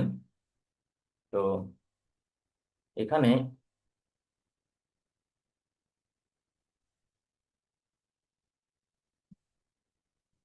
যদি বলা হয় বপু শব্দের অর্থ কি, মানে এই প্রাকৃতিক শরীর, গুরুদেবের দেহ। তাই বপু সেবা শব্দের অর্থ হচ্ছে গুরুদেবের দেহের সেবা করা সরাসরি। আর বাণী শব্দের অর্থ কি, বাণী শব্দের হচ্ছে নির্দেশনাবলী, শিক্ষা বা নির্দেশ। তাই বাণী সেবার অর্থে আমরা বুঝি কোনটা, যে গুরুদেবের আদেশ এবং নির্দেশগুলো পালন করা। যদি আপনাদেরকে প্রশ্ন করি, আপনাদের কি কারো গুরুদেবের সরাসরি সেবা করার সুযোগ হয়েছে? তো তার আগে আলোচনা করতে হবে যে আসলে সরাসরি সেবা বা বপু সেবাটার কিছু উদাহরণ আমাদের জানতে হবে। কি কিভাবে আমরা গুরুদেবের বপু সেবা করতে পারি। ঠিক আছে, যেমন গুরুদেবের জন্য প্রসাদ রান্না করা, তারপরে গুরুদেবের যে থালা বাসন, অন্যান্য যে বস্ত্রগুলো রয়েছে সেগুলো পরিষ্কার করা, তাই না? গুরুদেব যেখানে থাকেন সেই রুমটা পরিষ্কার করা। তারপরে আহ বিভিন্ন ভাবে আর কি সরাসরি ভাবে গুরুদেবকে প্রসাদ নিবেদন করা। তো এগুলো এভাবে কি সরাসরি ভাবে যখন গুরুদেব থাকবে তখন হচ্ছে সেবা করাকে গুরু সেবা বলা হয়, সরি গুরুদেবের বপু সেবা বলা হয়। তো আপনাদের কারো কি সরাসরি গুরুদেবের কোনো সেবা করার সুযোগ হয়েছে? থাকলে আপনারা বলতে পারেন আনমিউট করে। হরে কৃষ্ণ। হরে কৃষ্ণ বাবু। হরে কৃষ্ণ, পলাশ বাবু। হ্যাঁ, ওই শিক্ষাগুরুর তো সেবা করার সুযোগ হচ্ছে। না, শিক্ষাগুরুর কথা বলছি না, শিক্ষাগুরু তো সবসময় সাথে থাকেন। আমি বলছি যে দীক্ষাগুরুর সেবা করার সুযোগ হয়েছে কিনা, যার কাছ থেকে আবার দীক্ষা নিতে চান এরকম। না বাবু, এই সুযোগ তো হয় নাই। আচ্ছা, হ্যাঁ, এটা হয় ইসকনের মতো একটা বড় সংগঠনে আসলে সরাসরি ভাবে গুরুদেবের সেবা করারই হয় না। তো যারা সরাসরি ভাবে, বিশেষ করে ব্যাসপূজাতে তারা সেবা করছেন, তারা কিছুটা হলেও আমরা অনুভব করতে পারি যে ওদিন আমাদেরকে মানে কি যেন একটা দিব্য আনন্দ হয় অন্য অন্য দিনের থেকে সেবা করার ক্ষেত্রে, তাই না? আর সরাসরি ভাবে যখন সেবা করা হয় শুদ্ধ চিত্তে, তো যাদের হয় তাদের আমরা বুঝতে পারি, তারা মানে তখন তারা উপলব্ধি করতে পারে যে আসলে তারা জড় জগতে সেবা করছে না। ঠিক আছে, তারা একদম সরাসরি চিন্ময় জগতে সেই আনন্দটার কিছু অংশ তারা অনুভব করতে পারে। ঠিক আছে, দিব্য আনন্দ লাভ করতে পারে। আমাদের এখানে আছে অনেকে যারা আছে এখানে বিদেশে ছিল, আহ, তারা এই সুযোগটা লাভ করেছেন। বিশেষ করে ও গালফ কান্ট্রির গুলোতে তো অত ভক্ত থাকে না, প্রত্যেক ভক্তেরই কিছু না কিছু সেবা থাকে। ঠিক আছে, কেউ তো গুরুদেবের শরীর ম্যাসেজ করবে, কেউ রান্না করবে, কেউ প্রসাদ দিবে, কেউ জামা কাপড় ধুয়ে দিবে। এই যে এইগুলো তারা ভক্ত বলতেন। ঠিক আছে, যেভাবে তা আসলে গুরুদেবের এই যে বহু সেবা করার সৌভাগ্য লাভ করা অনেক মানে সৌভাগ্যের বিষয়। তো বহু সেবার থেকে সৌভাগ্য হচ্ছে নির্দেশনাবলী পালন করা, এটা ঠিক আছে। তার অর্থ এই না যে বহু সেবা করা খারাপ বা তার থেকে একটু কমা, এরকম নয়। তো অনেক ক্ষেত্রে বলা হয় যে বহু সেবা করতে গেলে কিছু এই থাকে, সমস্যা হয় বহু সেবার ক্ষেত্রে। যেমন কি এই বপু কিন্তু সবসময় থাকে না। গুরুদেব যতকাল প্রকট থাকে ততকাল পর্যন্ত বপু থাকে বা তার শরীর থাকে, এই সেবাটা করার সুযোগ থাকে। ঠিক আছে, কিন্তু বাণী সেবা কি, বাণী সেবা সবসময় থাকে। তো এরকম আছে, আমরা স্লাইডে দেখবো। তো এখানে এই যে বপু সেবা করা একটা সুন্দর শ্লোক রয়েছে। তো মহাপ্রভু বলছেন যে সাধুসঙ্গ, সাধুসঙ্গ সর্বশাস্ত্রে কয়, লবমাত্র সাধুসঙ্গে সর্বসিদ্ধি হয়। ঠিক আছে, তো কেউ যদি, এখানে লব শব্দের অর্থ কি, এখানে অনুবাদে বলছে যে সমস্ত শাস্ত্রে বর্ণনা করা হয়েছে যে এক নিমিষের জন্য শুদ্ধ ভক্তের সঙ্গ লাভ হলে সর্বসিদ্ধি হয়। তো এখানে লব বলতে বোঝায় 1 সেকেন্ডের 6 ভাগের বা 10 ভাগের 1 ভাগ, সম্ভবত 10 ভাগের 1 ভাগকে কি বলা হয়, এই লব। ঠিক আছে, এটা তো সময়ের একটা একক। যেমন আমরা জানি মিনিট, সেকেন্ড আছে না, তো সেকেন্ডেরও আহ কয়েক ভাগের 1 অংশকে লব বলা হয়। তো এরকম একটি সময়ও যদি কেউ সাধু সঙ্গ করে, কোনো সাধু সেবা করে, তাহলে তার সর্বসিদ্ধি হয়। ঠিক আছে, এই জন্য গুরুদেবের যে বহু সেবা করা আর তার সরাসরি সেবা করা অত্যন্ত গুরুত্বপূর্ণ বিষয়। ঠিক আছে, কেউ যদি অল্প সময়ও যদি করতে পারে, এটা বিশেষ একটা তার জীবনের হচ্ছে এই হিসেবে থেকে যায়। ঠিক আছে, তো আহ এই লব মাত্র নিয়ে একটা লীলা আছে, আমরা যদি সংক্ষেপে আলোচনা করি। আসলে যখনই লীলার কথা বলতে যাই তখন টাইমটা বেশি লেগে যায়। যে বিশেষ করে এই অম্বরীশ মহারাজ, ভাগবতের নবম স্কন্ধে তার কাহিনী আছে। তার এক ভাই ছিল, তিনি ভক্ত ছিলেন না। তো একবার নারদ মুনির সাথে তার দেখা হয়। নারদ মুনি তার ভাইয়ের কথা অনুযায়ী, মানে অম্বরীশ মহারাজের কথা অনুযায়ী তাকে বলছেন যে তুমি ভক্ত হও। তো এই কথা বলবেন, কথা বলার আগে তিনি বলেন যে আমাকে কিন্তু সাধু হতে বলবেন না, ভক্তি জীবন কিন্তু পালন করতে পারবো না, তাছাড়া আপনি যা চান তাই। তখন নারদ মুনি তাকে বলে, তুমি যদি কখনো বিপদে পড়ো, বিশেষ করে এই মৃত্যুর পর যমলোকে যদি যাও, তখন যমরাজকে বলবে, কেউ যদি অশ্রদ্ধার সহিত অল্প সময় এবং আহ, আহ, এবং অভক্তিতে, ঠিক আছে, অশ্রদ্ধার সহিত অল্প সময় কেউ যদি সাধু সঙ্গ করে তার কি ফল হয়।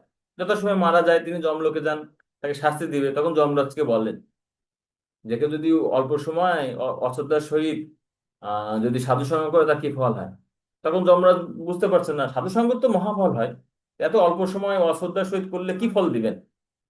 এভাবে শিবের কাছে যান, শিব জানেন না, ব্রহ্মার কাছে যান, সবাই মিলে তখন এই বৈকুণ্ঠে যায় ভগবান বিষ্ণুর কাছে। আর ব্রহ্মা যখন বলেন যে এর কি ফল হবে অল্প সময় সাধু সঙ্গের, অশ্রদ্ধার সহিত অল্প সময়, আহ তখন বলছে তোমরা কি বুঝতে পারছো না তার ফল কি হয়। দেখো তিনি আমার ধামে চলে আসছে। ঠিক আছে, তার মানে সর্বসিদ্ধি হয়। ঠিক আছে, তাই গুরুদেবের বৈষ্ণবের সেবা করলে আসলে সব থেকে বেশি ভক্তি জীবনে অগ্রগতি করা যায়। তো এরকম একজন ভক্ত ছিলেন, কি বলে, গোষ্ঠীপূর্ণা। ঠিক আছে, রঙ্গনাথ মন্দিরের সেবা করতেন। তো তিনি ভগবানের সঙ্গে কথা বলতে পারতেন। আর কাঞ্চিপূর্ণা নামক একজন ভক্ত ছিল, তিনি একদিন এসে বলছেন যে হে গোষ্ঠীপূর্ণা, তুমি বলো তো আমি কবে ভগবত ধামে যাব। তখন তো বলতে ঠিক আছে, ভোগ লাগানোর সময় তিনি বলতেছেন যে কাঞ্চিপূর্ণা কবে ভগবত ধামে যাবে, তিনি বলছেন। তো ভগবান বলছেন যে উনি তো এই জন্মেই চলে যাবে। তো তখন কিছুক্ষণ পর তার মনে হচ্ছে তাহলে আমার কথাটা শুনি, যে হে ভগবান তাহলে আমি কবে যাব। তখন ভগবান বলছেন তুমি যে কবে যাবে আমি জানি না।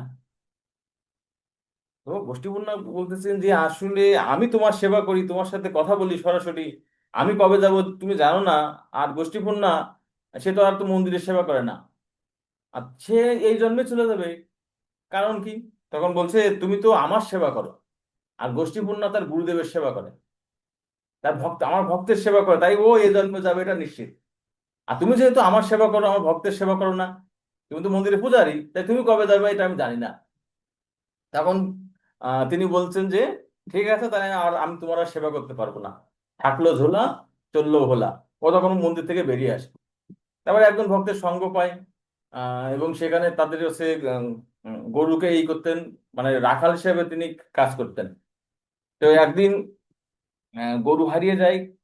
তখন আহ তাকে একটা নালিশ করছে যে গরু কে রাখছে। আর সেই ভক্তরা তখন বলছেন আমার দাস গোষ্ঠীপূর্ণা হচ্ছে এই করছে, এই গরু রাখতে গেছে বা গরুকে দেখাশোনা করে। আর তখন ভগবান রঙ্গনাথ বলছে যে ঠিক আছে, আমার একজন ভক্ত তোমাকে দাস হিসেবে স্বীকার করছে, তুমি আসো, তুমি এই জন্য ভগবত ধামে যাবো, আমার আমার অনেক সেবা আছে, সবকিছু থেমে রয়েছে, তুমি আসো। ঠিক আছে, তো এর মধ্যে আমরা কি বুঝতে পারি যে একজন ভক্তের সেবা করা, গুরুদেবের সেবা করা কি কম সৌভাগ্যের বিষয়? না, অত্যন্ত সৌভাগ্যের বিষয়। তো এখানে আপনারা পড়বেন, ঠিক আছে, যে গুরুদেবের সঙ্গে দেখা হলে বা কিভাবে গুরুদেবকে সেবা করা যায়, আহ, সরাসরি সেবার কথা করার কথা এবং বহু সেবা করার বিষয় ওখানে আছে 50 পৃষ্ঠায়। গুরুদেবের উপস্থিতিকালে শিষ্যের যথার্থ আচরণ সম্পর্কে কি কি বিষয় রয়েছে। যেমন প্রথমটা বলছে, গুরুদেবকে দর্শন করা মাত্রই উৎপাদিত বৃক্ষের মতো দণ্ডবাদ করা উচিত। দর্শন করলেই কি করতে হবে, যতবার দেখবেন ততবার হচ্ছে দণ্ডবাদ করা উচিত। মাতা যদি দেখেছে পঞ্চাঙ্গে আহ বা ষষ্ঠাঙ্গে ষষ্ঠাঙ্গে ষষ্ঠাঙ্গে হচ্ছে প্রণতি নিবেদন করা উচিত। হুম। তো এখানে খুবই গুরুত্বপূর্ণ বিষয়, এটা আপনারা পড়বেন। হরে কৃষ্ণ।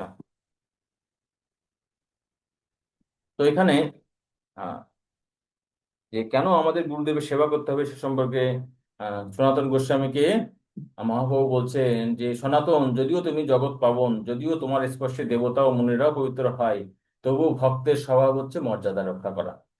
মর্যাদা পালন হয় সাধুর ভূষণ। মর্যাদা পালন সাধুর অঙ্গের ভূষণ। কেউ যদি মর্যাদা মর্যাদা লঙ্ঘন করে, তাহলে লোকে উপহাস করে এবং তার ফলে তার ইহলোক এবং পরলোক উভয় নাশ হয়। এভাবে মর্যাদা রক্ষা করে তুমি আমাকে অত্যন্ত সন্তুষ্ট করলে। ঠিক আছে, তো মর্যাদা রক্ষা করার অর্থ কি? অর্থ হচ্ছে গুরুদেবের আদেশটাকে সুন্দরভাবে পালন করা। ঠিক আছে, আমরা যেমন মহাপ্রভুর ক্ষেত্রে আমরা পাই, মহাপ্রভুর গুরুদেবের গুরুদেব অর্থাৎ মাধবেন্দ্র পুরী দুইজন শিষ্য ছিল। এক হচ্ছে ঈশ্বরপুরী, আর একজন হচ্ছে রামচন্দ্র পুরী। ঈশ্বরপুরী কি করছে, সারা জীবন তো গুরু সেবা করছে, গুরুদেবের সরাসরি সেবা করছেন। তো মৃত্যুর সময় তিনি গুরুদেবের অসুস্থ মল মূত্র সবকিছু পরিষ্কার করছে, গুরুদেবের আদেশ পূর্ণরূপে পালন করছে। আর রামচন্দ্র পুরী একটু জ্ঞানী ছিল। ঠিক আছে, সে কি করছে, দেখছে গুরুদেব কান্না করছে গোপী গোপী বলে, বলছে আমি কৃষ্ণকে পেলাম না। তখন তিনি গুরুদেবকে কি করছেন, উপদেশ প্রদান করছে, আরে আপনি কি গোপী গোপী বলছেন, আপনি কি করেন, আপনি হচ্ছে ব্রহ্মের ধ্যান করেন, নির্বিশেষ ব্রহ্মের। মাধবেন্দ্র পুরী বলছেন, আমি চিন্তা করছি আমি ভগবানের সেবা করতে পারলাম না, আমি ভগবানকে পেলাম না, আর তুমি আমাকে নির্বিশেষ ব্রহ্মের উপদেশ দিচ্ছ। তোমার মুখ দেখে তোর মুখ দেখে মইলে হবে অধোগতি, আমার আরো বেশি অধোগতি হবে। তখন তিনি তাকে ওখান থেকে বের করে দেয়। আর ঈশ্বরপুরী যে গুরুদেবের এত সেবা করছে, এত আদেশ পালন করছে, তাকে মাধবেন্দ্র পুরী বলে তুমি অবশ্যই কৃষ্ণপ্রেম লাভ করবে এবং এই জীবনে তুমি ভগবত ধামে যাবে। তাই গুরুদেবের সন্তুষ্টি বিধানের উপরে আমাদের কিন্তু ভগবত ধাম নির্ভর করে। তো এদিকে এই গুরুদেবের আশীর্বাদের ফলে কি হয়, ঈশ্বরপুরীর পুরীর কাছ থেকে দীক্ষা গ্রহণ করে কে? স্বয়ং শ্রী চৈতন্য মহাপ্রভু, তাই না? তাই দেখেন গুরু কৃপা কত বলবান। শাস্ত্রে বলে গুরু কৃপা হয় বলবান, তাহা না লঙ্ঘি হয় শাস্ত্রের প্রমাণ। চৈতন্য মহাপ্রভু বলছে গুরুদেবের কৃপাটাই হচ্ছে সব থেকে হচ্ছে বলবান। আর রামচন্দ্র পুরী যিনি গুরুদেবকে উপদেশ প্রদান করছে, গুরুদেবের বাক্য লঙ্ঘন করছে, তার কি হয়েছে, তার তখন হচ্ছে বৈষ্ণবদের দোষ দর্শনের একটা চলে আসছে। তিনি সন্ন্যাসী, এমনকি কি হয়েছে, সবার দোষ দর্শন করেন। জগন্নাথ পুরীতে আসছে, তখন মহাপ্রভুকে দেখে বলছে, আরে এত অল্প বয়সে সন্ন্যাসী, তো তাকে কোনো দোষ খুঁজে পায় না, যে কিভাবে তার নিন্দা করা যায়। তো তিনি কোন দোষ খুঁজে না পেলে কি করে, ভক্তদেরকে ডেকে নিয়ে আসেন তার বাসায় বা যেখানে থাকেন, আর তাদেরকে মানে খুব যত্ন করে খাওয়ায়, যে বাবা খাও, এখন তো তোমাদের খাওয়ার বয়স, তোমরা যদি এখন না খাও কবে খাবে? ঠিক আছে, তো এভাবে তাদেরকে পেট পুরে পুরে খাওয়াবে, জোর করে খাওয়াবে। আর খাওয়ার পর বলে, শুনেছি চৈতন্যের গণ করে এতক বক্ষণ, এথা আসি স্বচক্ষে দেখুলি এখন। আমি শুনেছি যে চৈতন্য মহাপ্রভুর ভক্তরা কি করে, অনেক অনেক খায়। তো এতক ভক্ষণে কইছে ইন্দ্রিয় বারণ, এত খাইলে কি ইন্দ্রিয়গুলো নিয়ন্ত্রণে থাকে, এভাবে বলবে। তো মহাপ্রভু তখন হচ্ছে খাবার সংকোচ করছে, অল্প খান। 1 মাস ধরে আছেন এবং সবাই বলে এই রামচন্দ্র পুরী এখান থেকে কবে যাবে। ঠিক আছে, তো এভাবে যখন তিনি শ্রবণ করেন, আরে শ্রী চৈতন্য মহাপ্রভু আহার কমিয়ে দিচ্ছেন। একদিন দেখা, বলছে গীতাতে তুমি শোনোনি যে যুক্ত আহার বিহারস্য যুক্ত শ্রেষ্ঠ কর্মসু যুক্ত স্বপ্ন বোধয়স্য যোগ ভবতি দুঃখ, যিনি পরিমিত পরিমাণে আহার করে, পরিমিত পরিমাণে বিহার করে, পরিমিত পরিমাণে চেষ্টা করে, তিনি হচ্ছে এই যোগে যুক্ত হয়ে সমস্ত দুঃখকে নাশ করতে পারে। তা তুমি কেন এত কম খাচ্ছ? যতটুকু দরকার ততটুকু খাও। ঠিক আছে, তার মানে খাইলেও দোষ, না খাইলেও দোষ। তো একদিন তিনি তার হচ্ছে যে গম্ভীরার যে মহাপ্রভু থাকতেন সেখানে গেছে, তো দেখে পিঁপড়া যাচ্ছে কিছু। তো পিঁপড়া দেখে তিনি কি বলছেন যে, ও আচ্ছা আচ্ছা, তুমি বাইরে খাও না, কিন্তু ঘরে হচ্ছে মিষ্টান্ন রেখে দিছো, লোকাল লোকাল তুমি মিষ্টান্ন খাও। তো কৃষ্ণদাস কবিরাজ গোস্বামী বলছেন পিঁপড়া তো পৃথিবীর সব জায়গায় থাকে। তো তিনি বিভিন্ন জায়গা থেকে কানেকশন করে কি করে ভক্ত নিন্দা করে থাকে। আর এই ভক্তরা যখন এই রামচন্দ্র খান যখন চলে যায়, রামচন্দ্র পুরী 1 মাস পর, তখন ভক্তরা খুব সন্তুষ্ট হয়। ঠিক আছে, তো এইটা হচ্ছে বিষয়। দেখেন যে গুরুদেবের সেবা করলে কি হয়, একজন ভগবানের ভগবানের গুরুদেব হয়েছে, তাই না? আর একজন গুরুদেবের অবজ্ঞা করার ফলে কি হয়েছে, এমনকি ভগবানেরও নিন্দা করছেন। তো গুরুর চরণে যদি অপরাধ হয়, সেই অপরাধ ঈশ্বর পর্যন্ত সে অপরাধও ঠেকায়। এমনকি সেই অপরাধ ধীরে ধীরে ধীরে করে বৈষ্ণবদের প্রতি, হ্যাঁ, ভগবানের প্রতি, সেই আলটিমেটলি কৃষ্ণের প্রতি সেই অপরাধগুলো চলে যায়। অপরাধ, রাধ মানে কি? রাধ মানে রাধা। ঠিক আছে, তো সেবা হয় হচ্ছে কি আরাধনা, মানে রাধারানীর মাধ্যমে সেবাটা হয়। আর অপরাধ মানে কি, যে রাধারানীর প্রতি অপরাধটা হয়। আলটিমেটলি কৃষ্ণের সেবা তখন আমরা আর করতে পারি না। তাই এই যে গুরুদেবের লঙ্ঘন করলে, আদেশ যদি লঙ্ঘন করি, তার যদি সেবা না করি, বহু সেবা বাণী সেবা, তাহলে আমাদের অপরাধ হয়ে যাবে। তো কিভাবে গুরুদেবের কাছে জিজ্ঞাসা করতে হয়? তদ্বিদ্ধি পণিপাতেন পরিপ্রশ্নেন সেবয়া উপদেশন্তি তে জ্ঞানম জ্ঞানিন তত্ত্বদর্শিন।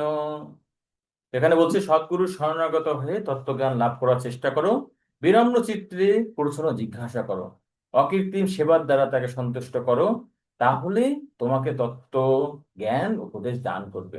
গুরুদেব কখন দিবে?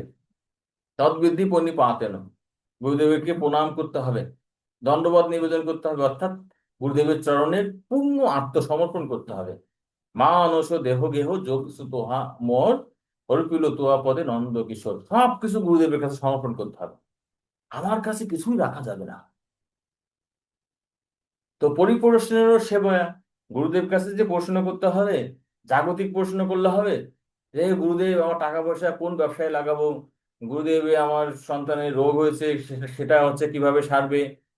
ঠিক আছে, এই বিষয়ে প্রশ্ন করা যায় না। পরিপ্রশ্ন শব্দের অর্থ কি, যে ভক্তি বিষয়ক প্রশ্ন, কিভাবে, কে আমি, কেন আমায়, যারে তাপত্রয়, ইহা না জানিলে কেমন হিত হয়। আমি কে, কেন আমি কষ্ট পাচ্ছি, কিভাবে আমি ভগবত ধামে যাব। হে গুরুদেব, আপনি আমাকে এই বিষয়ে বলুন।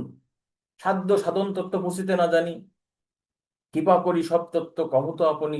আমি তো জানি না কোনটা, কোন প্রশ্ন করা উচিত, কোন প্রশ্ন না করা উচিত। আমি তো মূর্খ। শিষ্য সবসময় গুরুদেবের কাছে মূর্খ হিসেবে ভাবা উচিত।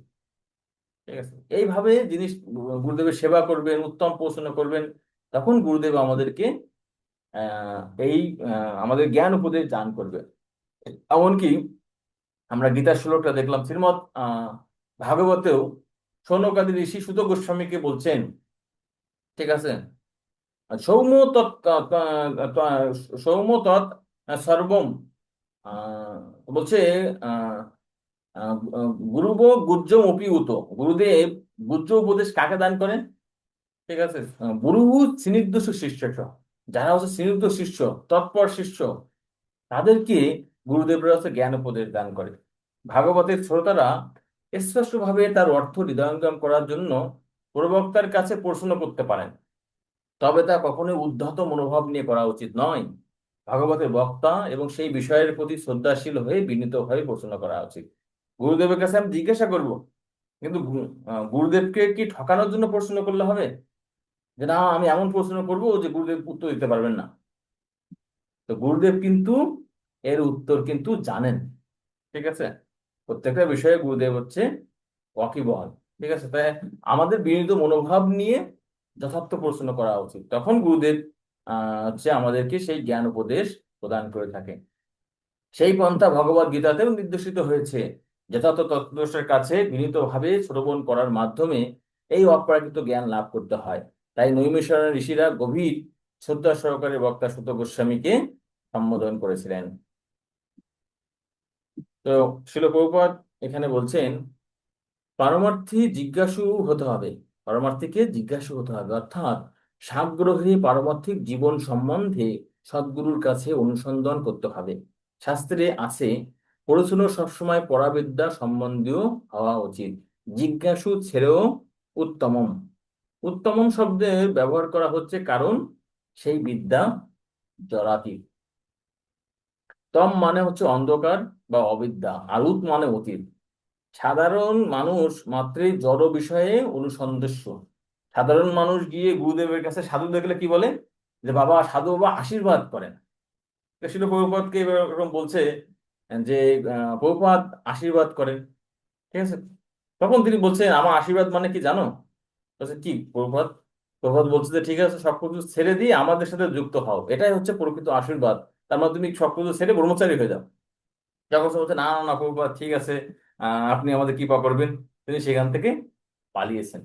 শিষ্যদেরকে প্রভুপাদ বলছেন যে দেখো, এটা শুধু জাগতিক বিষয়ে আশীর্বাদ চায়, প্রকৃত আশীর্বাদ তারা নিতে চায় না। তারা চায় সাধুরা তাদের জন্য কি আশীর্বাদ বাবা, ঠিক আছে। তারা হচ্ছে জাগতিক বিষয়ে ভোগ করবে, আর সাধুরা গুরুদেবরা সে সমস্ত বিষয়ে সরবরাহ করবে। তাই এখানে বলছে যে কিন্তু জড় বিষয়ে আগ্রহী না হয়ে যখন তারা পরমার্থমুখী হবে তখনই তারা দীক্ষা লাভ করবে। আধ্যাত্মিক জীবনে উন্নতি লাভ করার জন্যই মূলত দীক্ষা নেওয়া উচিত। জাগতিক বিষয়ে লাভ করার জন্য গুরুদেবের কাছে প্রচন্ড জিজ্ঞাসা বা শরণাগত হওয়া উচিত নয়।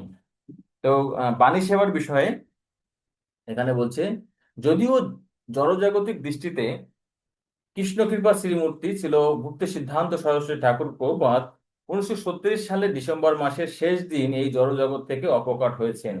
তবুও আমি মনে করি যে তার বাণীর মাধ্যমে সবসময় আমার কাছে উপস্থিত আছে।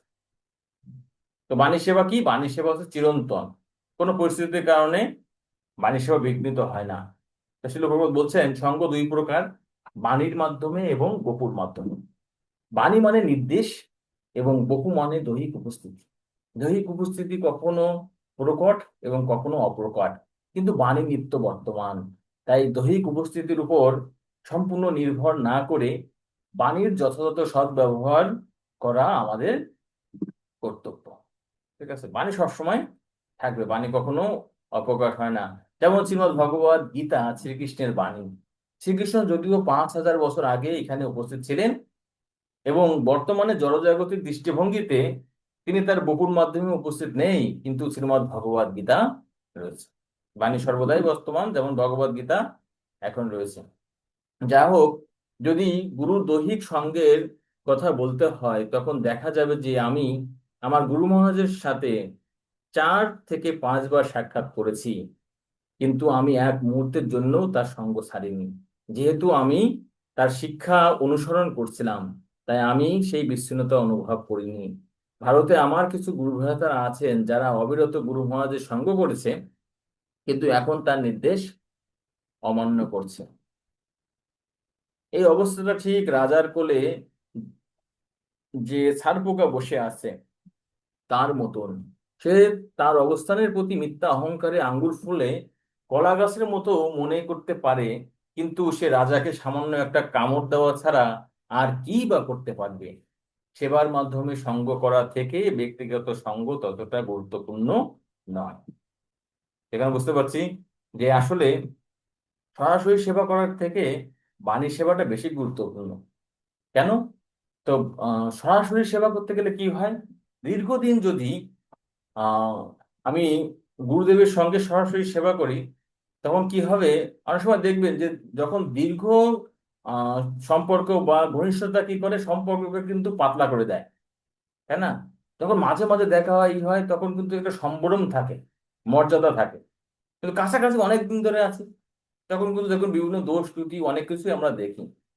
তো আহ, প্রথম 1-2 দিন যখন আমরা সেবা করবো, সবসময় যদি সেবা করি, তখন কি হবে? আমাদের কিন্তু ভালো লাগবে, আমাদের কাছে মনে হবে যে এটা চিন্ময় সেবা। কিন্তু দীর্ঘদিন করবেন, তখন দেখবেন আরে গুরুদেব আমার মতোই খায়, গুরুদেব আবার আমার মতো বাথরুম করে, গুরুদেব অসুস্থ হয়, আমিও অসুস্থ হই। তখন আমার গুরুদেবের প্রতি মর্তবুদ্ধি আসবে, অর্থাৎ গুরুদেবকে একজন সাধারণ মানুষ হিসেবে মনে হবে। আর কেউ যদি গুরুদেবকে সাধারণ মানুষ মনে করে, তখন তার আধ্যাত্মিক জীবনে পতন শুরু হয়। এজন্য শিল প্রভুপাদ কি করতেন? অনেক সময় দেখা যাচ্ছে যে কিছুদিন বা অনেকদিন কোনো শিষ্যকে ছিল প্রভুপাদ তার সেক্রেটারি হিসেবে নিয়োগ করছেন, ব্যক্তিগত সেবক। তো অনেক সময় দেখা যেত যে প্রথম প্রথম ছিল প্রভুপাদ যা বলতেন নিষ্ঠা সহকারে করতেন, কোনো কথা বলতেন না। তো কিছুদিন যাওয়ার পরে কি হতো? কিছুদিন যাওয়ার পর দেখা যেত যে তারা তখন ছিল প্রভুপাদের যেটা বলছে তার বিপরীত সিদ্ধান্ত প্রদান করতেছেন, কখনো তর্ক করছেন। এজন্য শিল প্রভুপাদ বারবার কি করতেন? তার ব্যক্তিগত সেবকদেরকে পরিবর্তন করতেন। তো এর জন্য যে আহ, যে শিল প্রভুপাদ এখানে উদাহরণ প্রদান করছে যে আমি আমি ব্যক্তিগতভাবে হয়তো আমার গুরুদেবের সাথে বেশি সঙ্গ করিনি, কিন্তু আর আমি আদেশ পালন করছি, তাই তার সঙ্গে আমি বিচ্ছিন্ন হইনি। কিন্তু ওই যে যারা ছিল, অনেকেই দীর্ঘদিন ধরে ভক্তি সিদ্ধান্ত সহসাগর প্রভুপাদের সাথে আছে, তারা গৌর মঠ নিয়ে তখন মারামারি করছে, তাই না?